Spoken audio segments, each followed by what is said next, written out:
Hello everybody, back here again for our vlog a day, and today is Friday the 24th, and today was a beautiful day outside. It got up in the 20-degree range. The one problem we did have outside was the wind was blowing like crazy. We had like 25 plus mile an hour winds, just almost a constant wind. It was absolutely crazy, blowing trash cans all over town, all that good stuff, knocking over things. A lot of limbs came out of some trees and whatnot.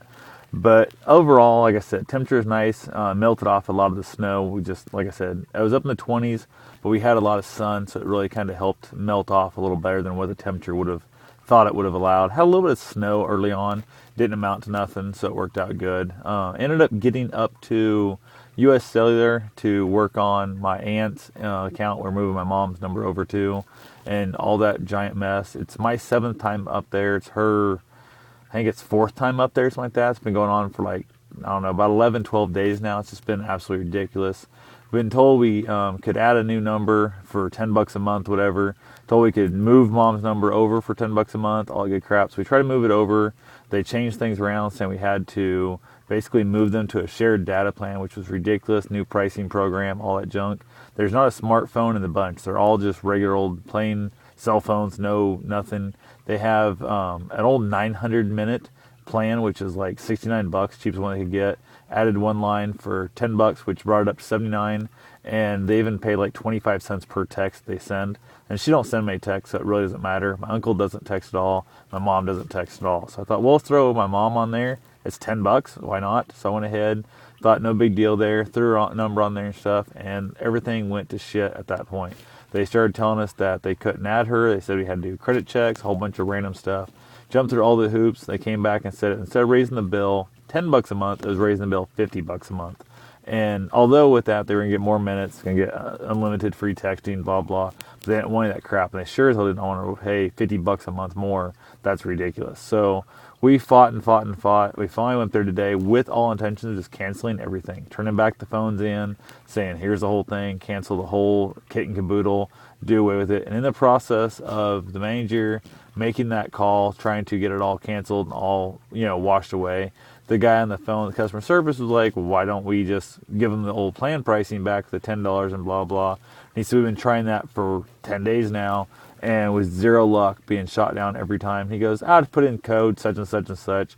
And he went ahead and done that. Literally, we were up there like an hour and a half. It was way too long, but we've spent 20 hours probably between the two of us up there, the whole thing, getting it all figured out, calls, phone calls, all that crap.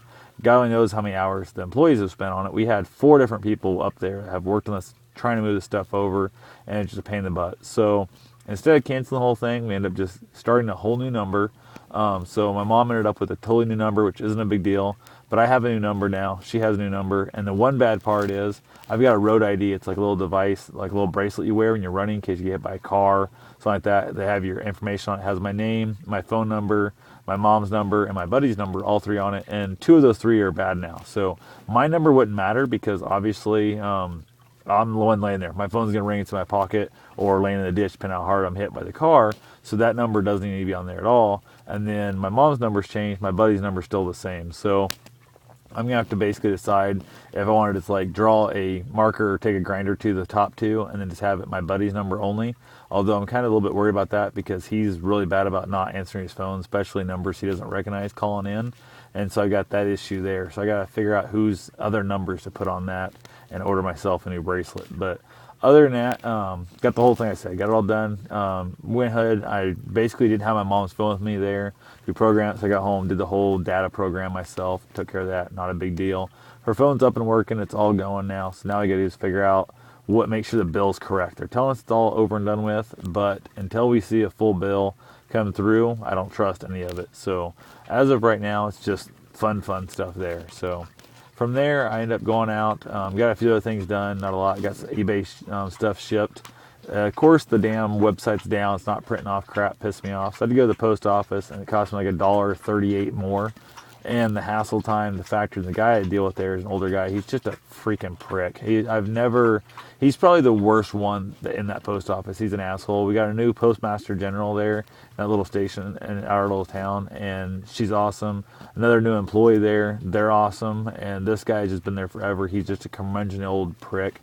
And it's one of those things like I walk up and you walk in, there's a couple different stations, nobody else in the room, he's in the back.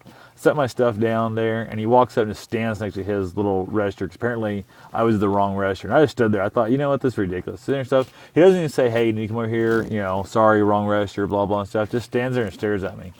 So I thought, what the hell, I'm just going to stand there also. And I just stood there and stuff. And he finally goes, can I help you? And I'm like, yeah, I want to pay for this package on the scale I got here. Well, you need to do it over here. And I'm like, well, you need to tell me that information when I come in, not just stare at me like a prick.